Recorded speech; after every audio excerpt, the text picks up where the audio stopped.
81 का क्या बनेगा 9, 9 को हमने इससे जोड़ा था तो 225 बना था, 225 का क्या बनेगा 15, आ रहा है समझ में। फिर 15 को हमने इससे जोड़ा था तो 7 2 9 और ये क्या कर दिया बार, तीनों पे बार लगाया है तो क्या करेंगे 7 2 9 बटा में 9, एक कदम ऊपर पहुंचा देगा तो यहाँ पर लगाओगे करणी और यहाँ पर भी लगाओगे करणी और बीच में क्या लगा दोगे, तो ये आंसर आ गया बेटा। ये गुड मॉर्निंग सबको। और आज से हम एक नई व्यवस्था शुरू करने वाले हैं। कल मैंने आपको जहाँ छोड़ा था वहीं से हम आज शुरू करेंगे। मैंने आपको कहा था हम करणी और घातांक के सवाल करेंगे, सही बात है क्या? तो वही हम करने वाले हैं। करणी और घातांक के सवालों में सबसे पहले हम आज कौन से सवाल करेंगे, करणी के। देखिए विशेष प्रकार के सवाल हैं, ज़्यादा लंबे जिसको कहना चाहिए इसके आंसर नहीं होते हैं, जो भी आंसर होते हैं बहुत छोटे होते हैं लेकिन सिर्फ जानकारी होना चाहिए। कैसे ध्यान देना है, जैसे कि मैंने पहले प्रकार के प्रश्न से शुरुआत करी कि यहाँ पर लिखा हुआ है करणी के अंदर 12, धन करणी के अंदर 12, धन करणी के अंदर 12, आ रहा है लॉजिक समझ में। इस तरीके से ये प्लस करके बात आगे बढ़ती रहेगी। अब यहाँ पर ये एक प्रकार का क्वेश्चन मैंने आपको बताया है, इसको करने का तरीका क्या है वो समझ लीजिए। बोले सर ऐसा कितनी बार जोड़ना पड़ेगा, और करणी का तो कोई मान भी नहीं होता 12 में, सही बात है ना। तो अब इसको करने का विशेष तरीका है, ज़्यादा इसमें दिमाग हमको नहीं लगाना है, सिर्फ जानने से एक नंबर मिल जाएगा। देखिए इस करणी के आगे कितना लिखा हुआ है, एक, जो लिखा नहीं हो, जो दिखता नहीं वो एक होता है वहाँ पर, समझ में आ रहा है ना। इसका मतलब कि इस 12 को आपको दो भागों में तोड़ना है, जिन दो संख्याओं के गुणनफल से 12 बने लेकिन अंतर एक हो। तो आप बोलोगे किससे, हाँ 4 और 3 से, 4 तिया 12 और इनका अंतर कितना होता है ए, समझ में आ गया। तो आप कहेंगे कि सर आंसर बताइए, तो इसका आंसर कितना हो गया बेटा 4, बस ये इस पूरे प्रश्न का उत्तर है। क्या मेरी बात समझ में आई? तो आप बोले ये तो शुरू होने से पहले ही खत्म हो गया भाई साहब, हमको तो लग रहा था अभी 2-4 स्टेप आएगी। नहीं नहीं, मेरी बात को समझना है। कुछ क्वेश्चन ऐसे हैं जो सिर्फ जानने मात्र से हो जाएंगे, आ रहा है समझ में, इसीलिए हम इसमें इतना ज़्यादा समय नहीं लगाएंगे। तो आगे बढ़ते हैं। ध्यान देने वाली बात है, यदि बीच में प्लस का चिन्ह है तो आपने संख्या कौन सी ली, बड़ी संख्या। क्या मेरी बात समझ में आ रही है? इसी प्रश्न को हम आगे लेके जाते हैं, इसी प्रश्न को। और यदि हमसे कहा गया 12 ऋण करणी के अंदर 12, ऋण करणी के अंदर 12, ऋण डैश डैश डैश, आ रहा है लॉजिक समझ में। तब भी हमको यहाँ पर कितना दिख रहा है, एक। और यदि हमको एक दिख रहा है तो हम इस 12 को क्या करेंगे, दो भागों में तोड़ेंगे, 4 और 3। इस बार आंसर क्या होगा, 3। क्यों होगा, क्योंकि यहाँ पर चिन्ह माइनस लगा होगा। बोले क्यों लगा होगा, क्या लगा होगा, उससे मतलब में मत जाइए, जो नंबर मिल रहा है वो इस पर मिल रहा है। क्यों? क्योंकि कुछ क्वेश्चन ऐसे होते हैं जिनके बेसिक को करना बहुत ज़रूरी होता है, तो आपको कुछ मिल जाता है। लेकिन कुछ क्वेश्चन होते हैं जिनके बेसिक को करने से कोई मतलब नहीं रहता है, नंबर यहीं से बनेगा। क्लियर समझ में आ गया? तो हमको एग्जाम में समय भी बचाना है, मैं खुद आपको बेसिक वहाँ करवाऊँगा बिना बोले जहाँ ज़रूरत होगी। तर्क समझ में आ गया ना। मैं आपके क्यों का जवाब दूंगा कि ये क्यों, वो क्यों, ऐसा क्यों, वैसा क्यों, ठीक है, नहीं तो हमारा समय जाएगा। ये पहला हो गया, ये दूसरा पैटर्न हो गया। क्या मेरी बात समझ में आ रही है? अगली चीज़ देखते हैं, इसी में तीसरे प्रकार का यदि प्रश्न बना तो हम क्या करेंगे। तीसरे प्रकार के प्रश्न में करणी के अंदर ध्यान दीजिएगा, करणी के अंदर यदि इस प्रकार से आता है 77 धन 4, करणी के अंदर 77, फिर धन 4, फिर करणी के अंदर कितना आएगा, और प्लस ऐसे करते हुए आगे बढ़ती चली जाएगी बात। क्या मेरी बात समझ में आ रही है? अब देखने वाली बात यह है कि यहाँ पर आपको क्या दिख रहा है, बोले यहाँ 77 दिख रहा है और यहाँ पर क्या दिख रहा है, 4। करणी के बाहर क्या दिख रहा है, 4। आपको ये करना है कि 77 को दो भागों में इस तरीके से तोड़ना है कि उन दो संख्याओं का अंतर कितना बैठ जाए, 4। आ रहा है समझ में, 11 और, बहुत बढ़िया। तो यहाँ पर हम आंसर क्या बोलेंगे, क्योंकि प्लस में संख्या कौन सी ली जाती है, आ रहा है लॉजिक समझ में। तो प्लस में आपको बड़ी संख्या लेना है। अब इसी का एक और स्वरूप देख लेते हैं, चौथे वाला आंसर यानी कि चौथे वाला क्वेश्चन हम देख लेते हैं। तो यहाँ पर लिखा हुआ है 77 माइनस में 4, आ रहा है समझ में। करणी के अंदर फिर 77, फिर माइनस में 4, फिर करणी के अंदर 77, फिर minus dash dash dash dash dash dash. आ रहा है समझ में? अभी हमको फिर ये 77 को क्या करना है, 2 भागों में तोड़ना है, जिससे कि उनका अंतर कितना आ जाए, 4। ये बात भी आपको विशेष ध्यान रखनी है। अब यहाँ पर हम अंतर जब रखेंगे तो हम बोले क्या करेंगे, कुछ नहीं करेंगे, इस बार चिन्ह कौन सा है, तो माइनस के आ जाएगा, आंसर 7। क्या मेरी बात आपको समझ में आ रही है? कोई दिक्कत तो नहीं है? देखिए ये 4 क्वेश्चन हो गए। हम अभी क्या करना चाह रहे हैं उस बात को समझिएगा। अभी आप शुरुआत कर रहे हैं तो उस जगह पर हाथ डालिए जहाँ पर कम समय और कम एफर्ट में ज़्यादा नंबर मिल सके। आ रहा है कि नहीं समझ में? क्योंकि अभी आप उस स्थिति में नहीं हो कि आप ज्ञान की तलाश में जाओ, उसमें आप डिमोटिवेट हो जाओगे। आ रहा है समझ में? पहले नंबर जब बढ़ते हैं पेपर में तो क्या होता है, हमारा कॉन्फिडेंस बढ़ता है। जैसे ही नंबर बढ़ते हैं हमको लगता नहीं हमसे हो रहा है, तो आगे के और 2-4 हो जाते हैं। आ रहा है ना समझ में? तो हमको सबसे पहले अपने कॉन्फिडेंस के ऊपर काम करना है, इसका आप ध्यान रखिए। समझ में आ गया है तो उतारना चालू कर दो।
हो गया?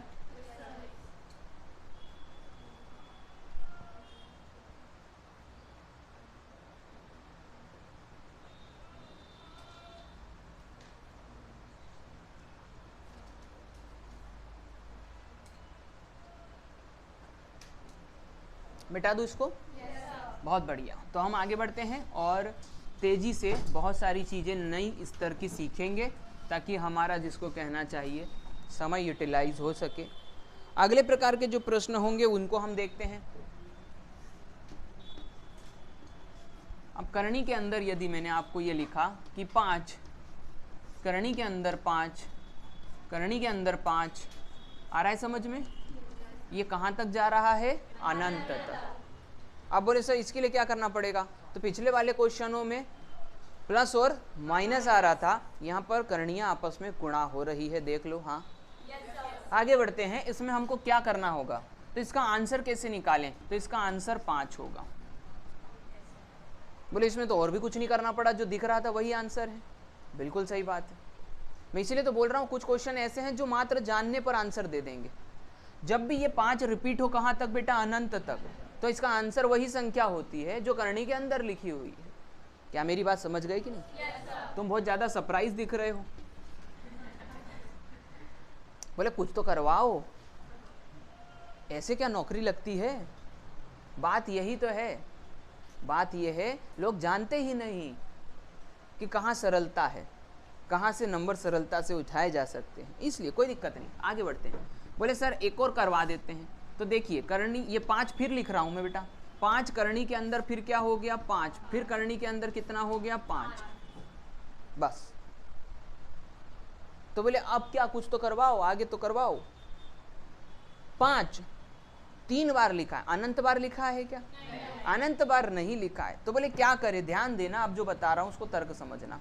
5 कितनी बार आया है? तो आपको क्या करना है, फिर मैं उसका लॉजिक बता दूंगा। 5 आया है 3 बार, तो आपको 2 की घात लिखनी है कितनी? 3। तर्क समझ में आ गया? 2 की घात 3 कितनी होती है? 8। बोलो हाँ।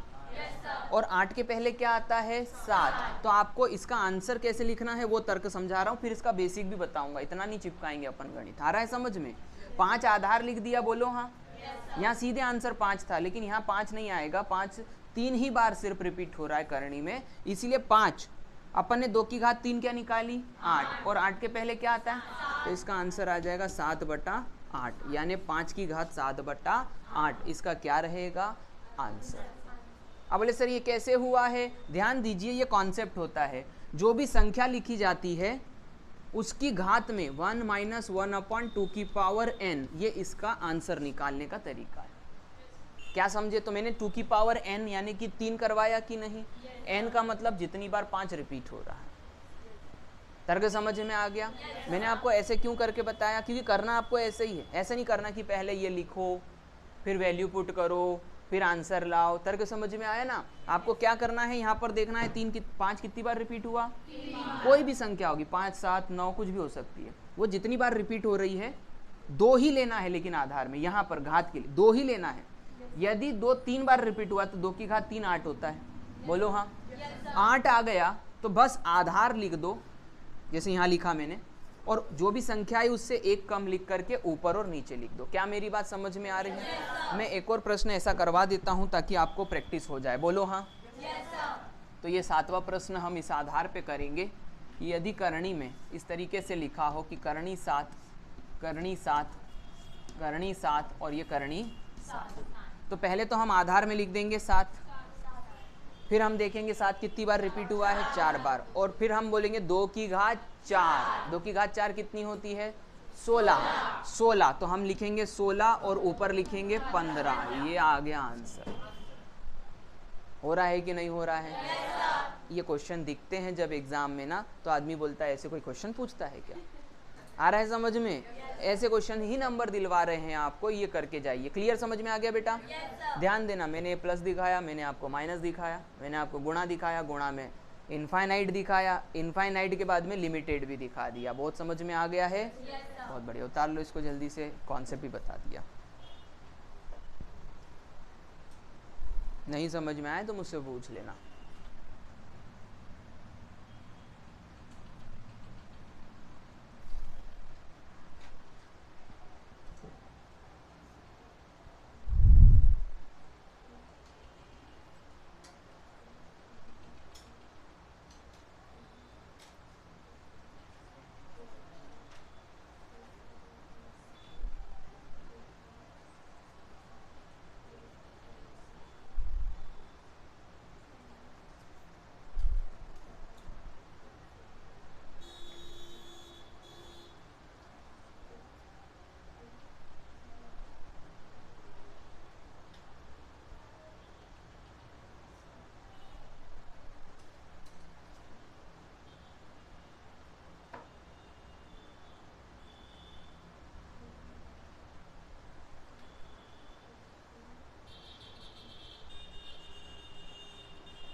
डन?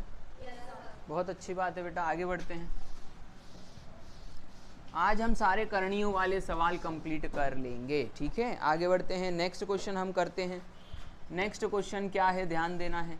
करणी के अंदर हम लिखेंगे 129, ठीक है? इसके बाद में प्लस हम लगा देंगे। करणी के अंदर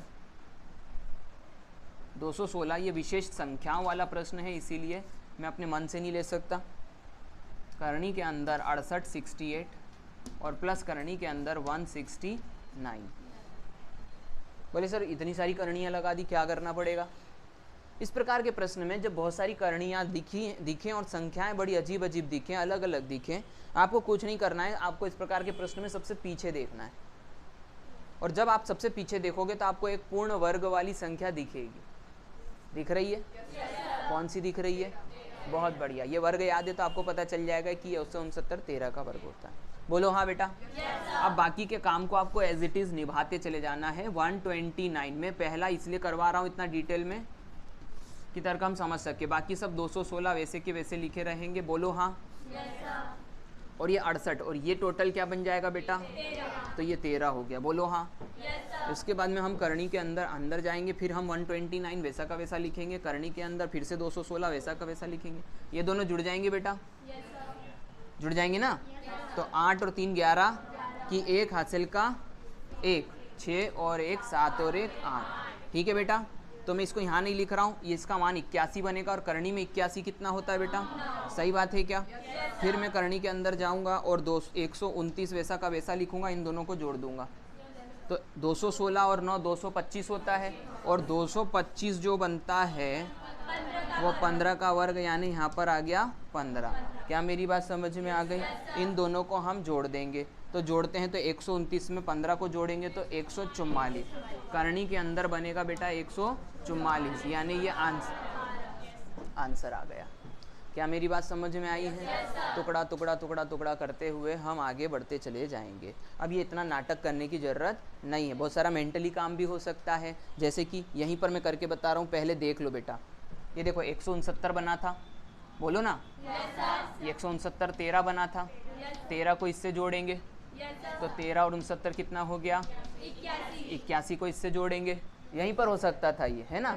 81 को इससे जोड़ेंगे तो 81, 200 हमने क्या निकाला था? 25, 225 को इससे जोड़ देंगे, 200 है ना, 225 का, हाँ शांति शांति शांति, ये कितना होना था? 81, 81 का क्या बनेगा? 9, 9 को हमने इससे जोड़ा था तो 225 बना था, 225 का क्या बनेगा? 15। आ रहा है समझ में? फिर 15 को हमने इससे जोड़ा था तो 100, तो करनी के अंदर 144 कितना बन जाएगा?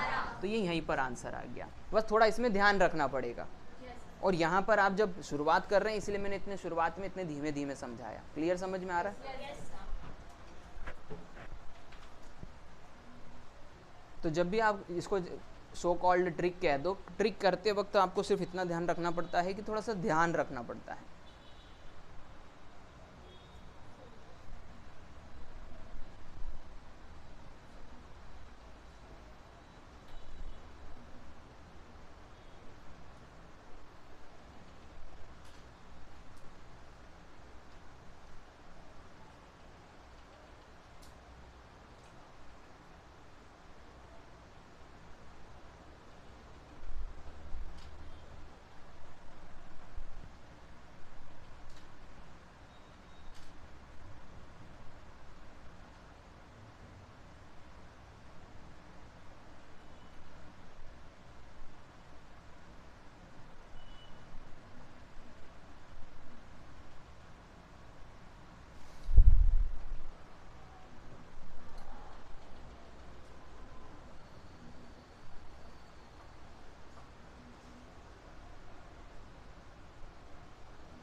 डन?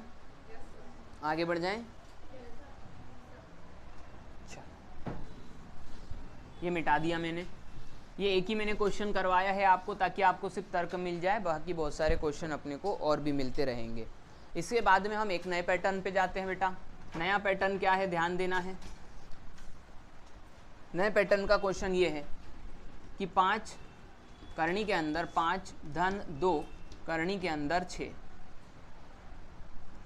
समझ रहे हो? ये जस्ट इसके पहले वाले क्वेश्चन का ही एक और स्वरूप है, जहां पर आप क्या देखोगे? 5 2 और करनी में 6। आप बोलोगे पीछे से मैं आगे की तरफ चला जाऊं, लेकिन ये संभव हो नहीं पाएगा। बोले सर क्यों नहीं हो पाएगा? क्योंकि 6 जो है वो पूर्ण वर्ग संख्या नहीं होती। बोले अब क्या करें सर? यही तो सिखा रहे हैं आपको कि आप कैसे तेजी से आंसर ला सकते हैं, लेकिन विचार के साथ में। ध्यान देना है, ये 5 है, ये 2 है, ये करनी 6 है। सर मैं एक काम करता हूँ, 5 को ऐसे 2 भागों में तोड़ता हूँ कि उन दोनों का योग 5 बन जाए और उन दोनों का गुणनफल 6 बन जाए। सही बात है। 3 और 2 5 और 3 दूनी 6। सर मैं इसको करनी लगाऊंगा, इसको करनी लगाऊंगा, इसमें प्लस का आंसर है, तो ये आंसर आ गया। क्या मेरी बात समझ में आई है? आंसर आ गया। बोले नहीं नहीं इतना नहीं चलेगा, जादू नहीं, इतना नहीं जादू, थोड़ा सा हमको समझाओ कि कैसे करेंगे। जहाँ पर लगेगा कि आपका कॉन्फिडेंस गेन करने के लिए किया जाए वहाँ पर कर देंगे अपन, ठीक है, ताकि आपको ये भी समझ में आए कि नहीं नहीं एकदम हवा में नहीं चल रहे, लेकिन बहुत ज़्यादा ज़रूरी होगा तो ही बताऊँगा, क्योंकि इसमें बताना ज़रूरी है। आ रहा है समझ में? करणी 3 धन करणी 2, एक फॉर्मूला होता है जिसको हम कहते हैं a प्लस बी का whole square is equal to a का स्क्वायर। क्या मेरी बात समझ में आ रही है?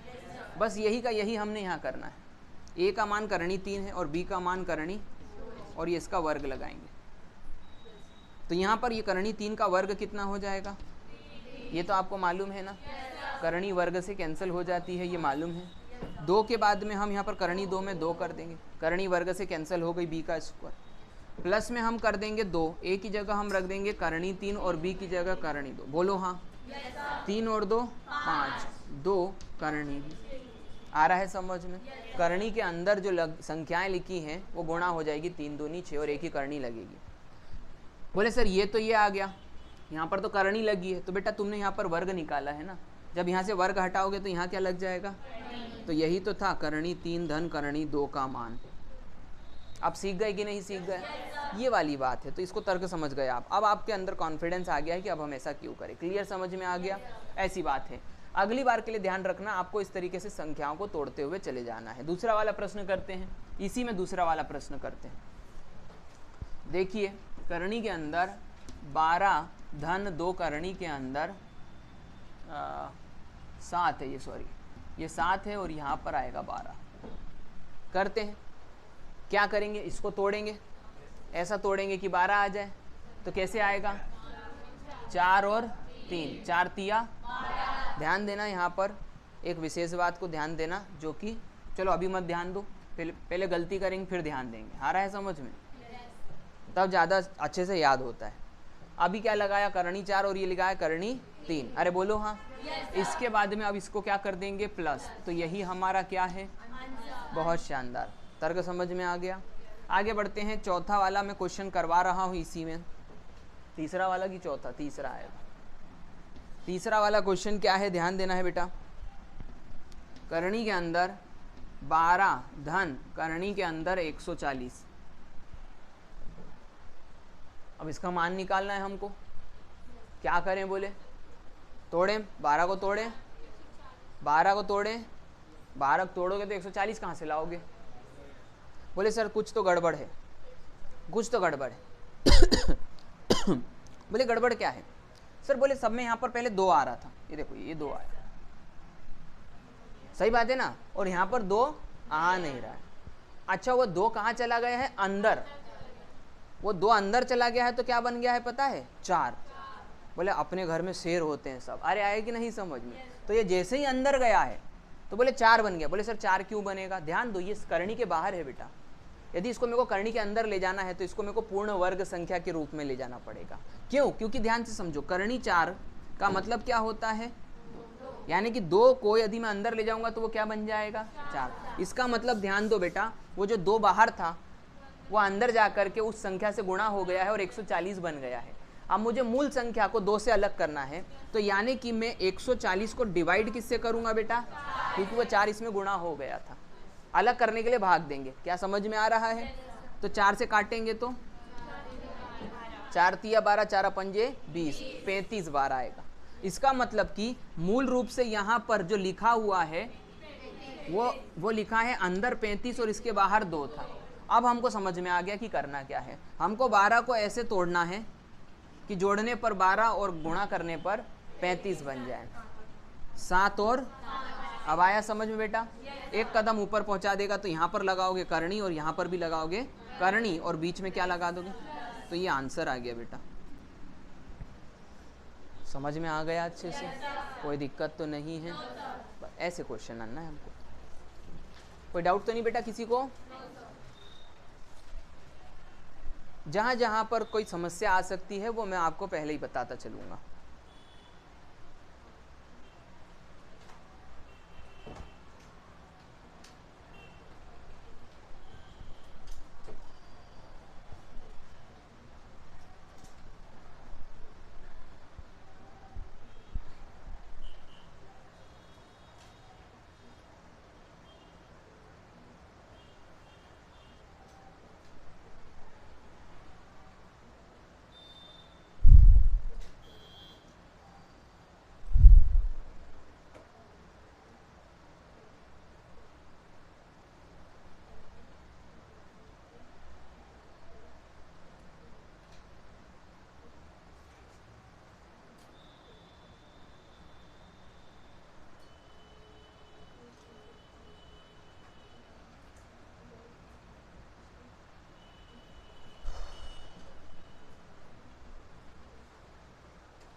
ठीक है बेटा, मिटा दे।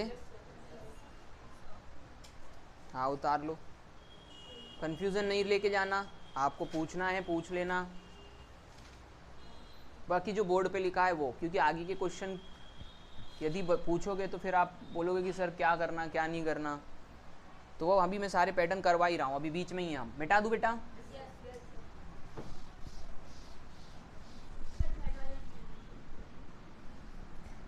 बताओ, मिटा दिया, उसके बाद बोल रहे थर्ड वाला मत मिटाना। चलो ध्यान देना, अगला करते हैं, एक और प्रश्न करवा देता हूं मैं करणी के अंदर, है ना, करणी के अंदर 16 ऋण 2 करणी के अंदर 63। क्या करें? बोले सर 2 बाहर दिख रहा है, टेंशन नहीं है, कुछ काटा पीटी नहीं करनी, बस इसको तोड़ना है। तोड़ने के लिए इसको देखा करो, इसको मत देखा करो, इसको देखने से सरलता मिलती है। आ रहा है समझ में? तो तोड़ो, 7 और 9 आ रहा है समझ में? 9 और 7 करणी के अंदर, और माइनस है तो माइनस लगा दिया, तो यही क्या है बेटा जी? आंसर है। बस यही तो सीखना था। प्लस है तो प्लस लगा दो, माइनस है तो, अब रुक जाओ, उतारा मत करो, पहले सुन लिया करो। सुनने से दिमाग में चीज जाती है, और दिमाग जाता है एग्जाम में, कापियां जाएंगी क्या? नहीं। अब ध्यान देना मेरी बात को, हमने यहाँ जो पैटर्न पकड़ा है उसमें एक प्लस पकड़ा जिसमें 2 बाहर आता था, फिर एक प्लस पकड़ा जिसमें 2 अंदर चला जाता था। तो अंदर वाली संख्या को डिवाइड किससे करोगे?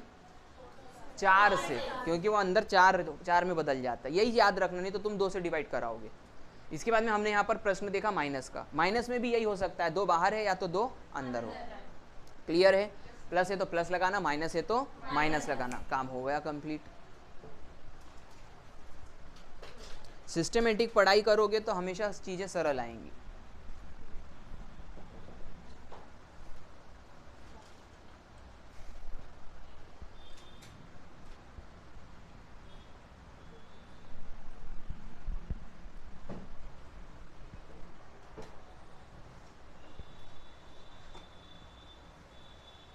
डन बेटा, हो गया? चलो इसको मिटा रहा हूं मैं। अब ये करणी वाले सवालों में एक चीज और पूछी जाती है, करणी की तुलना। क्या पूछी जाती है? करणी की तुलना। जैसे प्रश्न ये आएगा कि करणी में 2, 3 करणी में 3 और 3 करणी में 5 में पूछा जाएगा कौन बड़ा है और कौन छोटा है। अब आप अभी नहीं निकाल पाओगे, क्योंकि आप करणी 2 का मान यदि याद भी रख चुके हो तो अच्छी बात है, लेकिन 3 करणी 3 का मान तो किसी ने याद नहीं करा होगा, और 3 करणी 5 का तो बिल्कुल भी नहीं करा होगा, सोचा भी नहीं होगा। तो बोले हम कैसे तुलना करें? ध्यान देना, मेरी बात को समझना। यहाँ पर इसका मतलब और इसका मतलब और इसका मतलब है क्या, पहले तो ये समझ लेते हैं। जब भी किसी संख्या के ऊपर करणी लगी होती है, ये ए कोई संख्या इसके ऊपर करणी लगी है, तो हम इसको कहेंगे a की घात 1/2। यानी करणी का जो मूल मतलब होता है वो होता है घात में 1/2, यानी कि उल्टा है, 1/2 को करणी में कोड किया गया है, यानी कोडिंग बनाई गई है करणी। आ रहा है लॉजिक समझ में? ऐसे समझना है। इसके बाद में करणी के अंदर यदि a आया और यहाँ पर 3 आया, तो इसका मतलब होता है करणी a की घात 1/3। आ रहा है समझ में? इसी प्रकार से a की घात यदि यहाँ पर 4 लिखा हुआ है तो हम कहेंगे a की घात। समझ में आ गया तर्क? इस प्रकार से मैंने इनको देखने का आपको एक नया तरीका बता दिया। अब ध्यान देना, यहाँ पर मैं लिख सकता हूँ 2 की घात 1/2, 3 की घात 1/3 और 5 की घात 1/3। क्या मेरी बात समझ में आ रही है? इस तरीके से यदि हम बात करें तो बोले हम क्या पता कर लेंगे अभी कि कौन बड़ा कौन छोटा? अभी नहीं पता कर पाओगे, क्योंकि घातें उल्टी हैं व्युत्क्रम। आप ये पता कर सकते हो 2 की घात 2, 2 की घात 4, 2 की घात 6, लेकिन ऐसे नहीं पता कर सकते 1 के बट्टे में। तो इसका मतलब हमको इसकी घात को पहले क्या करना पड़ेगा? एक पूर्ण संख्या में बदलना पड़ेगा। उसके लिए क्या करना है, ध्यान देना, ये जो नीचे 2, 3 और 5, 2, 3 और 3 लिखा हुआ है, 2, 3 और 3, इनका आपको क्या लेना है बेटा? एलसीएम। आ रहा है समझ में? एलसीएम लेंगे तो एलसीएम कितना आ जाएगा? 6। किसी को नहीं आता है तो बता देता हूँ। इन तीनों में सबसे बड़ी संख्या कौन? 3। ये वाला ले लो या ये वाला। ये 3 2 से कट जाता है क्या? नहीं। तो 3 का अगला पहाड़ा लोगे, 3 दूनी 6, 2 से कटता है, 3 से भी कटता है, मतलब 6 इनका एलसीएम आ गया। 6 वो संख्या है जो इनके लड़ाई झगड़े सुलझा सकती है। अरे आया कि नहीं समझ? इसका मतलब 6 आ गया एलसीएम। अब इस एलसीएम का क्या करना है बोले सर? तो बोलना 1 ये करो, 2 की घात 1/2 वैसा ही लिखो और 6 का इसमें गुणा कर दो। क्या मेरी बात समझ में आ रही है? तर्क समझ गए ना बेटा? फिर इसके बाद में इसी का यही काम करो। 3 की घात 1 कितनी है 3 और इसमें 6 का एलसीएम का गुणा कर दो। फिर अगला क्या है बेटा 5 1/3 और इसमें भी 6 का गुणा कर दो। ये कितनी बार कटेगा? 3 बार। तो ये क्या हो गया 2 की घात 3। आ रहा है लॉजिक समझ में? ये कितनी बार कटेगा? 2 बार। तो ये हो गया 3 की घात 2। आ रहा है समझ में? ये कंफ्यूज ना करे इसलिए मैं मिटा रहा हूँ, बाद में समझ लेना।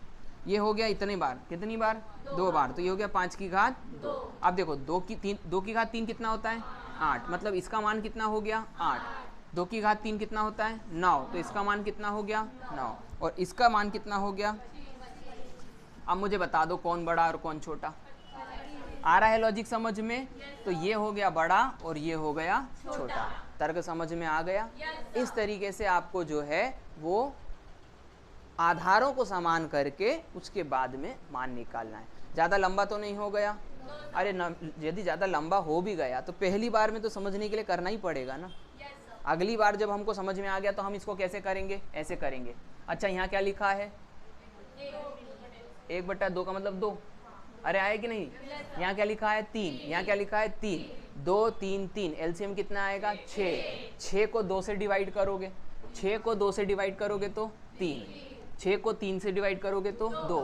6 को 3 से डिवाइड करोगे तो ये आ गया 25, ये आ गया 9, ये आ गया 8। ये देखो यही हो गया। और इससे जल्दी करें क्या? तो एक काम करो, लिखो ही मत। और जल्दी करना घर बैठे बैठे पेपर दे देना। इतनी जल्दी थोड़ी कर सकते, जहाँ जल्दी है उतनी कर सकते हैं, लेकिन सीखते वक्त जल्दी नहीं करना। आ रहा है समझ में? इसीलिए इतना लंबा जाता है, कोई दिक्कत नहीं है। उसको सीखने के लिए लंबा करो, काटा छीटी अपने हिसाब से कर दो। सीख गए बेटा अच्छे से? उतार लो इसको।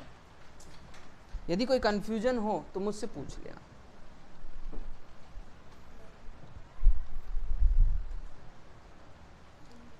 ये अलग चीज़ है, ये मैंने आपको सिर्फ नियम समझाने के लिए बताया था।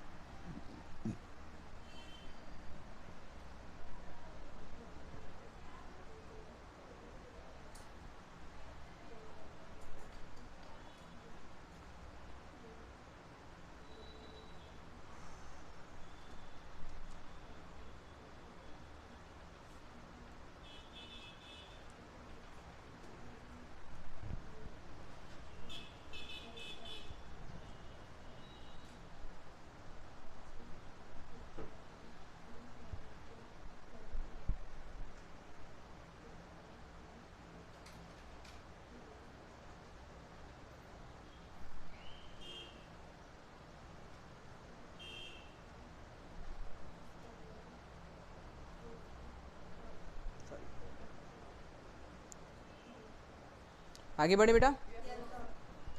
मिटा दूं इसको? अरे मिटा दूं? हाँ, नहीं तो बाद में फिर बोलोगे कि गड़बड़ हो गया भाई। चलो, तो ये मैंने आपको एक और प्रश्न करवा दिया। तर्क समझ गए होगे आप लोग? अब हम आगे बढ़ेंगे। अब हम घातांकों के नियम पढ़ेंगे। बोले सर क्यों पढ़ेंगे? क्योंकि अभी तक हमने जो भी पढ़ा है क्वेश्चन आएगा भाई साहब उससे। आ रहा है समझ में? आप पेपर देने जाएंगे ना, आप खुश हो जाएंगे, बोलेंगे सर जो पढ़ा वही पेपर में सब कुछ आ गया। ऐसी बात है। चलो, घातांकों का नियम क्या कहता है वो हम समझ लेते हैं। पहला नियम, यदि a की घात m गुणा में a की घात क्या है? n है, तो यहाँ पर a की घात m धन n होगा। ठीक है? नंबर 2 में है ना, तुम लिखते जाओ फिर हम एक साथ में डिस्कस कर लेंगे।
5 नियम लिख लो। इन 5 नियमों के आधार पे ही हम आगे कुछ सीखने वाले हैं।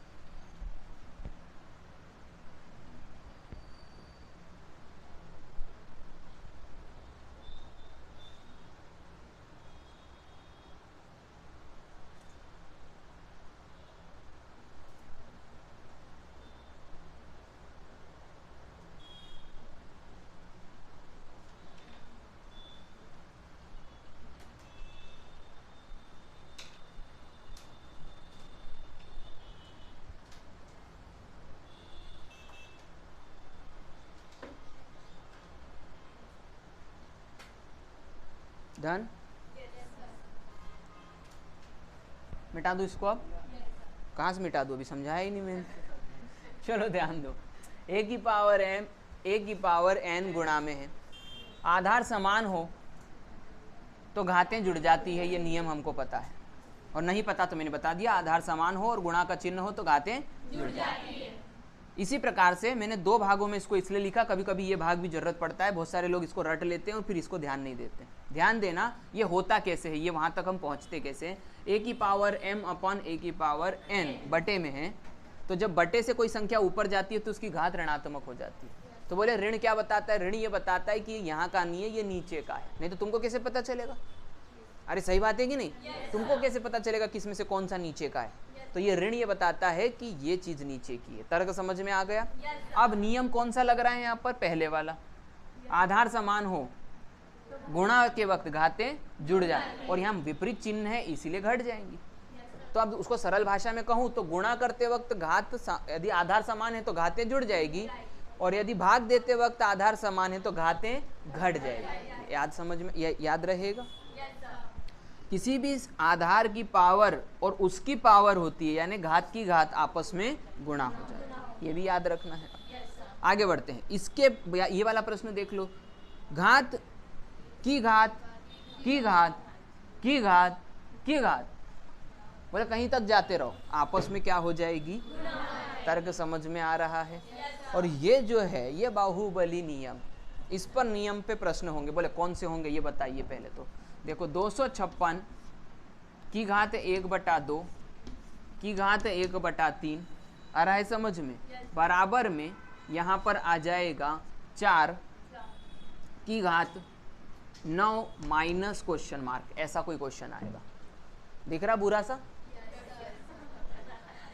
बोले हाँ बुरा ही दिख रहा अभी तो।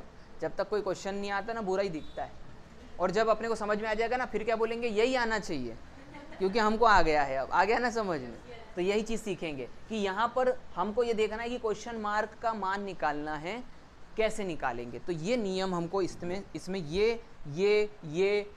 ये सारे नियम का इस्तेमाल करना पड़ेगा। आ रहा है लॉजिक समझ में? ये मैंने जस्ट अभी एक क्वेश्चन जस्ट बना के बताया, ठीक है? कि ऐसा एक पैटर्न आएगा। क्वेश्चन मैंने यहीं पर बनाया इसलिए संख्याओं पर नहीं जाएंगे अभी। तो ये हमने कहा कि सर इसका मतलब क्या बताइए तो सही।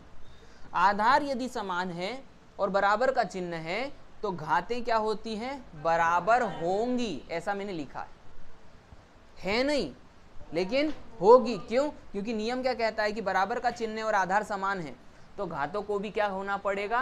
बराबर। तभी तो हम बोलेंगे 4 बराबर 4। प्रकृति में ऐसा हो सकता है कि 4 बराबर 5? दुकान वाले को 1000 दी और 5000 का सामान लिया, ऐसा होगा क्या? यही तो बता रहा हूं मैं कि यहाँ पर ये बराबर क्यों होगा, घातें बराबर क्यों होंगी? क्योंकि यहाँ पर आधार समान है और चिन्ह किसका लगा है? इसीलिए घातें भी बराबर होंगी, क्योंकि गणित में दोनों चीजें बराबर तभी होगी। आ रहा है समझ में? तो यहाँ पर इस नियम के आधार पर ही हम आगे के क्वेश्चन कर पाएंगे। क्लियर समझ में आ रहा है? एक छोटा सा क्वेश्चन करके देखते हैं कि 729 लिखा हुआ है यहाँ पर, और बराबर में यहाँ पर जो लिखा है वो है 9 की घात 4 माइनस क्वेश्चन मार्क। सरल सा एक उदाहरण बता रहा हूँ कि क्वेश्चन किस तरीके से आ सकते हैं। अब आपको क्वेश्चन मार्क कहाँ पर दिख रहा है? यहाँ पर दिख रहा है, और इसका आधार क्या है बेटा? 9। और यदि ये नियम लगाना है तो तुमको ये आधार तो दिख रहा है लेकिन वही समान आधार बाजू में नहीं दिख रहा है, तो आपको यहाँ पर समान आधार क्या करना पड़ेगा? बनाना पड़ेगा। अब बनाने के लिए आपको विचार करना पड़ेगा कि 729 क्या होता है। 729 9 का घन होता है, सही बात है ना? तो ये 9 की घात 3 और ये 9 की घात 4 माइनस क्वेश्चन मार्क। आधार समान हो गए कि नहीं हो गए? आधार समान हो गए तो घातों को बराबर होना पड़ेगा कि नहीं होना पड़ेगा? होना पड़ेगा। तो हम कहेंगे 3 बराबर 4 ऋण क्वेश्चन मार्क। 4 क्वेश्चन मार्क इधर जाएगा, 3 उधर जाएगा, तो क्वेश्चन मार्क का मान आ जाएगा 1। समझ में आया बेटा? तो ये तभी हो पाएगा जब आपको ऐसे नियम पता होंगे। क्वेश्चन लगते बड़े सरल से हैं या तो बिल्कुल सरल नहीं दिखते हैं। समझ में आया ना? जो सरल दिखता है वो होता नहीं है, जो सरल दिखता नहीं वो सरलता से हो जाता है, बशर्ते कि आपको नियम पता हो। इसको भी उतार लो उदाहरण के लिए। ये सब तो उतार लिया है आपने।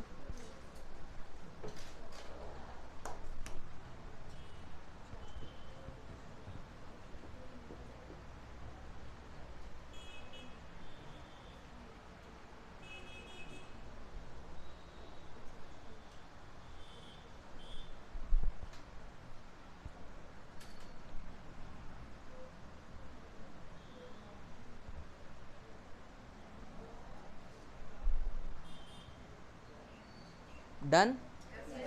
आगे बढ़ सकते हैं। तो ये मैंने आपको घातांकों के नियम लिखवा दिए हैं जिस पर आधारित प्रश्न जो है बनेंगे भी, और मैं आपको आगे करवाऊंगा भी, उसकी भी चिंता मत करिएगा, है ना। लेकिन अभी हमको जान करके, नियम जान करके रख लेना है, क्योंकि आगे जब इस्तेमाल होंगे तो हम फटाफट क्वेश्चन कर लेंगे। नेक्स्ट क्वेश्चन, अभी मैंने आपको जो बताया वो था घातांकों के नियम। अब हम ये प्रश्न करने वाले हैं कि 0.573 के ऊपर बार को भिन्न स्वरूप में लिखिए। किस स्वरूप में लिखो? भिन्न स्वरूप। या फिर हम ये प्रश्न आगे करेंगे 0.23 के ऊपर बार प्लस 0.63 के ऊपर बार को जोड़िए। अब बोले ये टोपी क्या है, ये पहले समझाओ। जोड़ना जानना अपनी बात है अलग। अरे आया कि नहीं समझ में? तो पहले इसको हम समझ लेते हैं। पहले ये वाला प्रश्न करेंगे, फिर ये वाला प्रश्न करेंगे। तर्क समझ में आ गया? चलो तो मिटा रहा हूं मैं इसको। अब एक तरीके से सीखते हैं कि जो बार वाली संख्याएं होती है, जिनके ऊपर टोपी लगी होती है, उन टोपी वाली संख्याओं को हम भिन्न में कैसे बदलें। तर्क समझ में आ गया? उसकी शुरुआत हम यहाँ से करते हैं। ध्यान दो, 1/3 यदि कोई भिन्न है तो इसको मैं काटूंगा। तो काटूंगा कैसे? दशमलव लगाऊंगा, बोलो हाँ। फिर इसको बनाऊंगा 10, 3 तिया, फिर बच गया 1, फिर 3 तिया, फिर बच गया 1, फिर 3 तिया। तो ये तो रुक ही नहीं रहा, ये तो शांत ही नहीं हो रहा। अरे तू शांत हो जा। तो ये शांत नहीं होगा तो इसको हम एक नाम देंगे, अशांत। क्या कहेंगे? क्योंकि ये शांत नहीं हो रहा, चुप नहीं बैठ रहा। फिर मेरा 1 बच गया बोलता है, फिर मैं कहीं से 0 लगाता हूँ, फिर बोलता है 1 बच गया। तो इस प्रकार से हम पहले तो ये समझ लें कि भिन्न जो होते हैं वो 2 प्रकार के निकले। यदि अशांत हैं तो शांत भी होंगे। अरे आया कि नहीं? तो ये कौन सा भिन्न है? अशांत। तो बोले सर शांत वाले की परिभाषा बताओ। जैसे कोई बच्चा है, उसको अपन ने एक चाटा मार दिया, बस हो गया, है ना। और एक है जितना मारो उतना और चिल्लाता है। अरे आए कि नहीं समझ में? तो ऐसा ही एक और भिन्न है ये वाला, ये भी तो भिन्न ही है। ये 0 लगाया, दशमलव लगाया, 40 बनाया, पानू आटू, ये चुप बैठ गया क्योंकि कुछ बच ही नहीं रहा। तो मैं भी क्या बोलूं? सही बात है कि नहीं? तो ये खत्म हो गया। इसको कहेंगे शांत और इसको कहेंगे अशांत। तो इस प्रकार से 2 प्रकार के भिन्न हो गए, एक शांत हो गया और एक अशांत हो गया। आ रहा है समझ में? इसको हम कहते हैं सतत और इसको कहते हैं असतत। आ रहा है समझ में? यानी कि ये रुक गया यहाँ पर और ये हो गया सतत, चलता ही चला जाएगा, चलता ही चला जाएगा। क्लियर समझ में आ रहा है? कोई बात नहीं, आप इसको शांत अशांत से देखो, क्योंकि इसके पहले हमने सतत शब्द का इस्तेमाल दूसरी जगह किया था।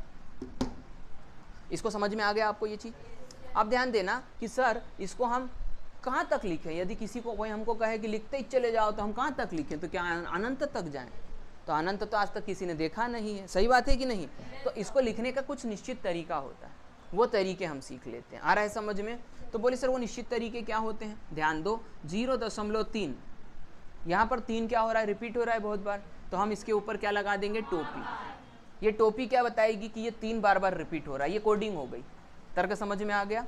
इसका मतलब कि 0.333 डैश डैश डैश अनंत को हम लिखेंगे 0.3 के ऊपर टोपी। बोलो हाँ। 0.57 के ऊपर टोपी, या फिर 0.57 के बाद यदि फिर 5 7 आ जाए, के बाद यदि फिर 5 7 आ जाए, और ऐसा ही 5 7 रिपीट हो अनंत तक, तो हम इसको क्या लिखेंगे 0 क्योंकि दोनों अंक पे टोपी क्यों लगाई, क्योंकि दोनों रिपीट हो रहे हैं। आ रहा है समझ में। इसके बाद में 0.6333 डैश डैश डैश अनंत। बोले सर इसको क्या लिखेंगे, तो इसको लिखेंगे 0.63 और टोपी सिर्फ 3 पे लगेगी। क्यों? क्योंकि वही बार बार रिपीट हो रहा है। क्या मेरी बात समझ में आ गई? वही बार बार रिपीट हो रहा है, इसलिए सिर्फ उस पे टोपी लगाएंगे, 3 पे 6 पे नहीं लगाएंगे, 6 पे नहीं लगाएंगे। अगला 0. ध्यान देना बेटा 729 और इसका रिपीटेशन हो रहा है 729 729 कहाँ तक जाएगा? अनंत। तो हम इसको क्या लिखेंगे 0.729। अब तो आप अच्छे से समझ गए कि मैं क्या कर रहा हूँ। तर्क समझ में आ गया? कहने का मतलब है जो अंक रिपीट नहीं होगा वो एक बार लिखा जाएगा, और जो अंक रिपीट होगा उसी के ऊपर टोपी लगाई जाएगी, वो जितने भी हो उनके ऊपर। क्लियर समझ में आ गया? तो पहले तो हमने इस स्वरूप को इस स्वरूप में देखा। अब हम क्या करेंगे, ये वाले स्वरूप को किस में बदलेंगे? भिन्न में। देखो ये दशमलव स्वरूप था, ये बार वाला स्वरूप है। अब इसको हम किस में बदलेंगे? भिन्न में। और यही पूछा जाता है। तर्क समझ में आ रहा है? ध्यान देना बेटा, इसको कैसे करेंगे। इसको उतार लो पहले, थोड़ा सा जगह अच्छे से इस्तेमाल हो जाए मेरा, बीच में अटकू ना मैं कहीं पर, इसलिए उतार लो इसको।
डन?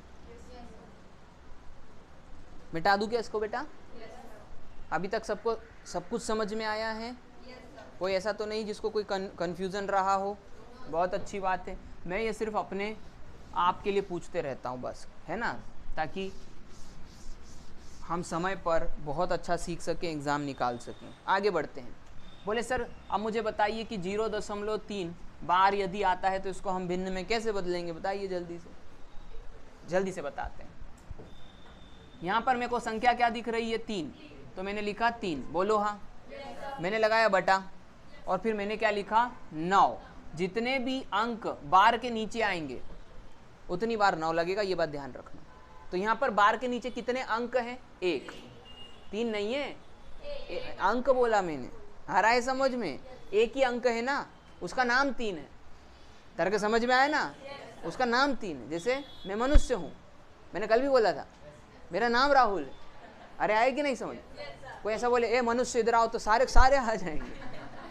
इसीलिए अभी इसको मैंने क्या है, एक अंक, क्योंकि आपको उतनी बार 9 लगाना है। अंक कितना है? 1। तो आपने एक बार 9 लगा दिया। आ रहा है समझ में? अब क्या करा?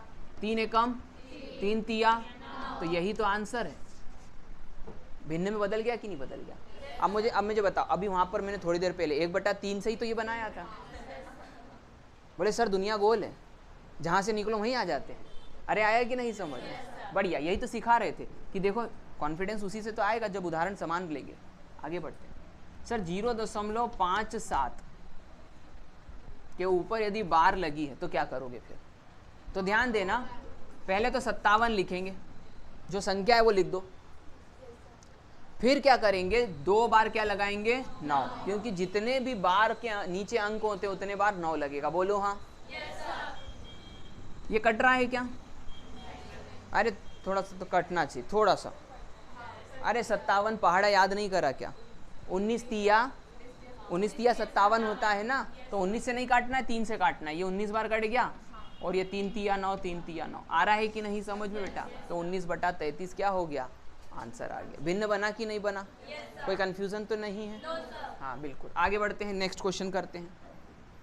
नेक्स्ट बता रहा हूँ 0.729 और ये क्या कर दिया? बार, तीनों पे बार लगाया है। तो क्या करेंगे? 729 बटा में 9 9 9। अब ये कट रहा है क्या? अरे रे, ऐसे मत करा करो यार, पहाड़े वहाड़े वर्ग याद करके। ये 9 का घन होता है ना, ये 9 का घन होता है, तो ऐसे मत कर देना। देखना 9 गुणा 9 गुणा 9 और बोले और अभी क्या हैं ये मत कर देना। नहीं किसी ने सोच लिया था, मेरे को ऐसा लगा था अब भी जस्ट किसी के दिमाग में तो आया था एक। नहीं ये 999 है। अरे भगवान मत डालते नहीं तो हैं। ये 9 गुणा 9 गुणा 9 और बटे में ये क्या लिखा है बेटा? तर्क समझ में आ गया? तो ये कितनी बार कटेगा? 111 बार। 9 एकम 9 9 एकम 9 9 एकम 9 और ये ऊपर। और बचा कितना अब? 81। तो देखो तो ये 3 से कट रहा है क्या? हाँ, इतनी देर क्यों लगा रहे हो सोचने में? देखो ना 1 2 3 अंकों को जोड़ के बना कितना? 3। यदि किन्हीं अंकों को जोड़ने पर 3 बनता है या 3 का कोई संख्या बनता है गुणज में, तो वो संख्या 3 से कटेगी। काटते हैं, देखो 3 तिया 9 और 3 तिया 9 और बच गया कितना? 3 7। तो ये 9 तिया 27 बटा। ओ ये आंसर आया है भाई साहब। अपन क्या बोलते हैं? सर आपने ये बताया था, मैं करके आया, वो तो दिख ही नहीं रहा था मेरे को। अरे तो थोड़ा आगे जाना पड़ेगा ना। अब मोहल्ले में 2 मिश्रा जी, एक का पूछ के अपन वापस आ जाएं, ऐसा थोड़ी होता है। तर्क समझ रहे हो ना? तो यहाँ तक पहुँचना पड़ेगा अपने को। इसीलिए अपने को नंबरों को काटते हुए आगे तक बढ़ना है। ऑप्शन देखना है, हो सकता है यही आंसर हो, नहीं हो सकता है ये वाला भी हो, इसके बाद में एक आध बार काट के बना दिया हो उसने 3 बटा इतना, या जो भी मैंने बताया था 81 9 या 27 70। तो इस तरीके से भी आपको आगे बढ़ते चले जाना। क्लियर समझ में आ रहा है बेटा? मैंने इसीलिए जगह मांगी थी। जल्दी से इसको उतारो, फिर एक और पैटर्न बताएंगे।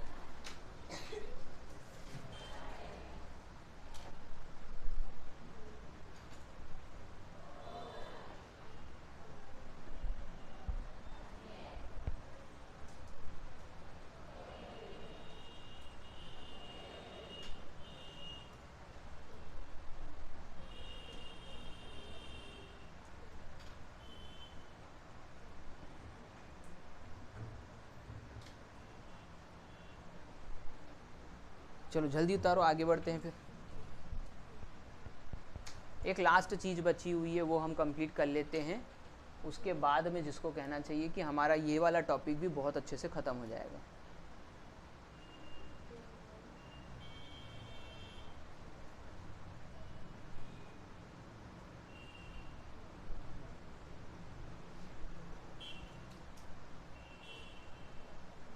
डन?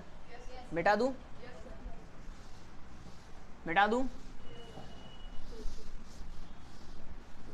अब ध्यान देना, एक विशेष प्रकार का और मैंने आपको लिखवाया था भिन्न, यानी बार वाला, जिसमें 1 पर बार नहीं लग रहा था।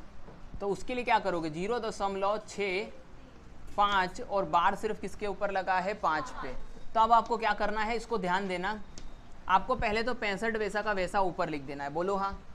अब इसमें से आपको माइनस करना है 6 को, यानी कि उस संख्या, इस पूरी संख्या में उसको आप माइनस करना जिसके ऊपर बार नहीं लगा। अब बात समझ में आ रही बेटा? और बटे में क्या करना? बार के नीचे कितने अंक? तो ये 1 बार 9 लिखा। और कितने अंक के ऊपर बार नहीं है? तो 1 बार 0 लगाना। ये करना पड़ेगा। तर्क समझ में आ गया ना? 2-3 बार करोगे याद हो जाएगा। 65 में से 6 गई तो कितनी बची? 59। और ये बटा में क्या हो गया? ये आंसर आ गया, क्योंकि 59 अभाज्य संख्या होती है, कटेगी नहीं। क्या मेरी बात समझ में आ गई है? ये है आंसर। अब फिर से एक और करेंगे अपन, कंफ्यूज नहीं होना। 0.79 के ऊपर बार लगा है, बार सिर्फ एक ही अंक पे, तो तो पहले तो 79 वैसा का वैसा लिख दोगे और फिर उसमें -7 कर दोगे और बटे में एक बार 9, ये 9 इसकी वजह से नहीं है, ये बार की वजह से, एक अंक, और यहाँ पर आया समझ में? इसको घटाओगे तो कितना आएगा और इसको 90। अच्छा ये 9 से कटता है तो ये 9 से कटेगा, नामी आठी, और ये 9 से, और फिर ये कट रहा है 2 से 4 बार और 2 से, तो ये आंसर आ गया 4/। क्या मेरी बात समझ में आ रही है? उस तरीके से आपको आगे बढ़ते चले जाना है, समझ रहे हो ना? कुछ गड़बड़ हुई है क्या अपने से? पक्का नहीं हुई है? हाँ, होना तो नहीं चाहिए वैसे कॉन्सेप्ट के हिसाब से। 79 में से 7 गया, 72, 90, ठीक है। ओके, आगे बढ़े, आगे बढ़े, अगला करें। अगला ध्यान दो, 0.734, और इस बार कितने के ऊपर सिर्फ बार लगा है? 4 के ऊपर। अब मेरी बात समझ में आ गई है? ठीक है, क्या करेंगे? 734 आ रहा है समझ में बेटा जी? 734, और इसमें माइनस कितना कर देंगे? 73, और नीचे क्या चला जाएगा? 9, और 2 बार, क्योंकि 2 अंकों के ऊपर बार नहीं है। क्लियर, समझ में आ रहा है? सिर्फ समझने के पर्पज से इसको काटेंगे पीटेंगे नहीं। 4 में से 3 गया तो 1 बचता है, 13 में से 6 गया, 7 गया तो 6, और यहाँ पर, और ये बटा में। अभी हम सिर्फ समझने के पर्पज से इसको यहाँ तक ले आए हैं। बोलो हाँ, कोई दिक्कत तो नहीं है? तो अच्छे से समझ गए कि कैसे आप करना है इसको। आप इस बात को समझिएगा कि ये हमारा ये वाला कॉन्सेप्ट कंप्लीट हो गया जब आप किसी अशांत भिन्न को भिन्न में बदलते, अशांत दशमलवी संख्या को भिन्न में बदलते हो। अब इसके बाद में जब मैंने आपको एक और बताया है कि हमको इनको जोड़ना भी है और इनको घटाना भी है, वो इनसे बड़ी चीज़ है, तो उसके लिए हमको ये अच्छे से समझ में आ जाना चाहिए। क्लियर, समझ में आ रहा है? फिर मैं आपको उसके भी बेसिक भी बताऊंगा और उसके ट्रिक भी बताऊंगा। अच्छे से समझ में आ गया बेटा? कोई इसमें कन्फ्यूज़न किसी को है तो नहीं? बहुत अच्छी बात है। हम आगे बढ़ेंगे कल नेक्स्ट क्लास में, इसको उतार लीजिए।